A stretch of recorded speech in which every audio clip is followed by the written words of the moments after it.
हमें दिया है। देखिए, मैं पहले तकरीबन 6 महीने से ज़्यादा जेल में रहा, 41 दिन से ज़्यादा जो है वो मैंने रिमांड के ऊपर रहा, और उसके बाद जब बाहर निकले हैं तो फिर नए केसेस जो हैं वो पुराने केसेस जो हैं उनमें नई इन्वेस्टिगेशन शुरू कर दी गई।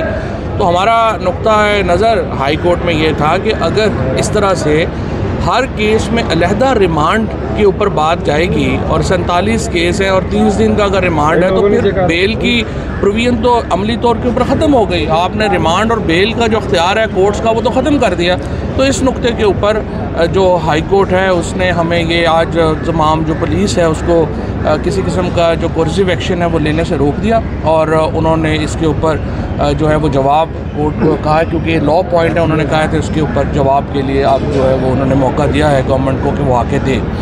जहाँ तक एक सिचुएशन है ये पाकिस्तान में आप देख लें हैं कि जो सनम जावेद के साथ हो रहा है, आलिया हमज़ा के साथ हो रहा है, बाकी लोगों के साथ हो रहा है, उनकी ज़मानत होती है, बाहर जाकर उनको दूसरे केसों में जो है वो डाल दिया जाता है।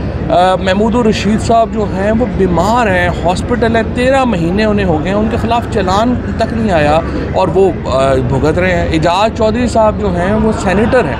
मैंने पहले भी कहा था कि यूसुफ रज़ा गिलानी साहब जब बेनज़ीर भुट्टो प्राइम मिनिस्टर थी तो शेख रशीद साहब के उस वक्त प्रोडक्शन ऑर्डर के लिए बेनज़ीर से लड़ पड़े कि नहीं मैंने जारी करना है। आज एजाज चौधरी को 13 महीने हो गए हैं, यूसुफ रज़ा गिलानी साहब उनका प्रोडक्शन ऑर्डर जारी नहीं कर रहे। क्या बेनज़ीर भुट्टो कमज़ोर वज़ीर-ए-आज़म थी और शहबाज शरीफ इतने ताकतवर वज़ीर-ए-आज़म हैं कि यूसुफ रज़ा गिलानी बेनज़ीर से तो लड़ पड़े लेकिन वो प्रोडक्शन ऑर्डर शहबाज शरीफ साहब के हुकूमत में जो है वो नहीं कर पा रहे।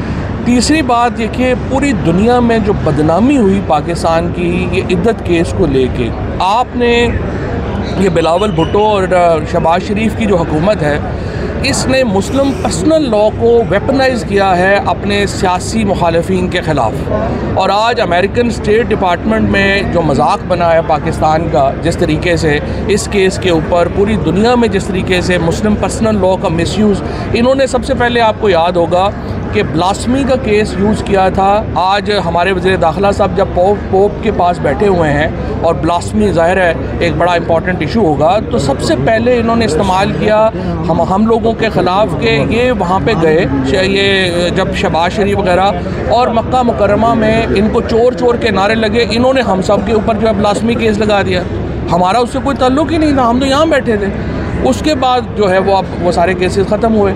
अब आके इन्होंने बुशरा बीबी के ख़िलाफ़ और इमरान खान के ख़िलाफ़ मुस्लिम पर्सनल लॉ को वेपनाइज़ कर दिया और ये इद्दत केस कर दिया।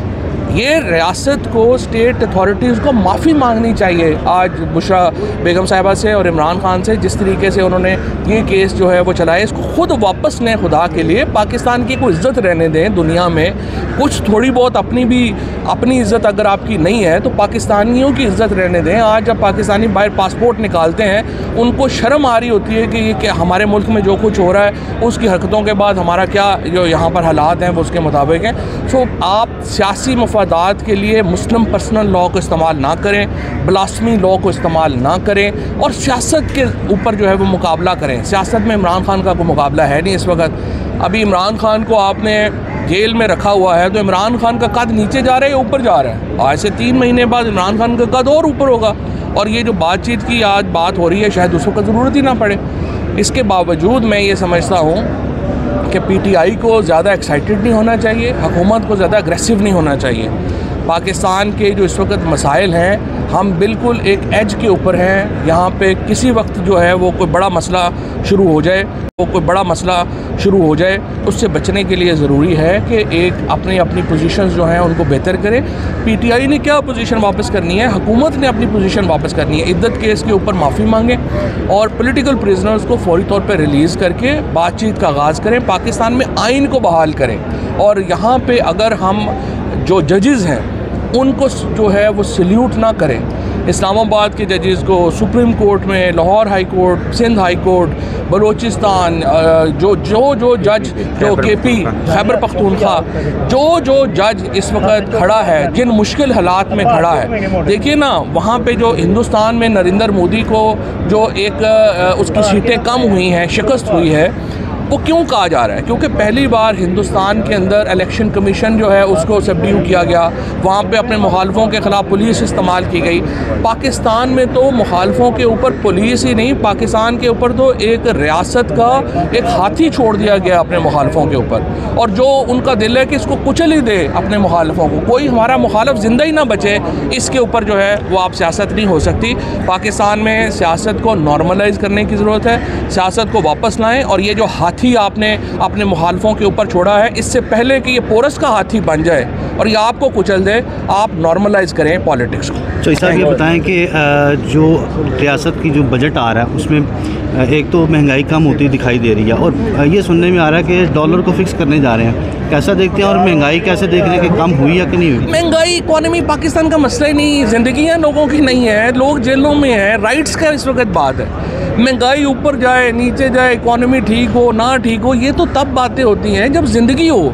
जब ज़िंदगी ही नहीं है, और आर्टिकल 9 कहता है कि आज़ादी के बगैर ज़िंदगी नहीं है, इस वक्त लोगों के सांस घुटे हुए हैं। इकॉनमी को किसी ने क्या करना है? कौन पाकिस्तान में आके पैसा लगाएगा? पाकिस्तानी खुद पैसे लगाने को तैयार नहीं है, बाहर से किसने आना है, क्या आना है? इकॉनमी पाकिस्तान का मसला नहीं है, पाकिस्तान का मसला सियासत है। पहले इसको ठीक करें फिर इकॉनमी। महमूद रहमान कमीशन के ऊपर क्या कहेंगे? जो है वो किससे होने चाहिए? इत्तेदाद हसन साहब ने कहा था कि अगर सदर जरदारी से इमरान खान साहब बैकडोर मुलाकात करें तो वो कुछ कर सकते हैं। देखिए, मुल्क में 4 रेलिवेंट लोग हैं या पार्टीज़ हैं।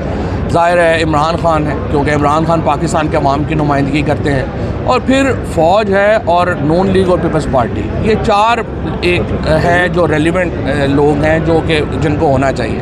अब दूसरी तरफ मौलाना फजलुर रहमान है, महमूद अचकज़ई हैं, अख्तर मेंगल साहब हैं, ये लोग हैं जो कि इम्पॉर्टेंट हैं मेरे नज़र के ऊपर। एक नुक्ताती एजेंडे के ऊपर कि पाकिस्तान में आइन को बहाल करो, सब लोगों को बैठ के बातचीत करनी चाहिए। आप मौलाना फजलुर रहमान को माइनस करके पाकिस्तान कैसे चलाएंगे? आप मुझे बताइए, आप इमरान खान को माइनस करके पाकिस्तान सोच भी को सकता है चलाने का? सो ये आपको प्लस करने पड़ते हैं, माइनस नहीं करने होते। पॉलिटिक्स में लोग प्लस होते हैं, माइनस नहीं होते। सो इसलिए जो इस वक्त तमाम जो मुक़्तदर क़ुव्वतें हैं और नून लीग और पीपल्स पार्टी है, उनको चाहिए, मैंने तो पहले ही कहा है कि आपने हाथी छोड़े हुए हैं कि ये उनके मुखालफों, आपके मुखालफों को कुचल के मार दें, इससे पहले कि ये हाथी पोरस बन जाए, पोरस के हाथी बन जाए, अपनी पॉलिसी चेंज। तो ये सब इमरान खान का ट्विटर अकाउंट बंद करने की बातें की जा रही हैं, क्या कहेंगे? इमरान खान का ट्विटर अकाउंट भी नहीं बंद होना, ना इमरान खान ने इरेलीवेंट होना है। हर आने वाले दिन के साथ इमरान खान ने और बड़ा होना है। तो सीधी बात है, किसको समझ नहीं आ रही तो फिर क्या कर सकते हैं।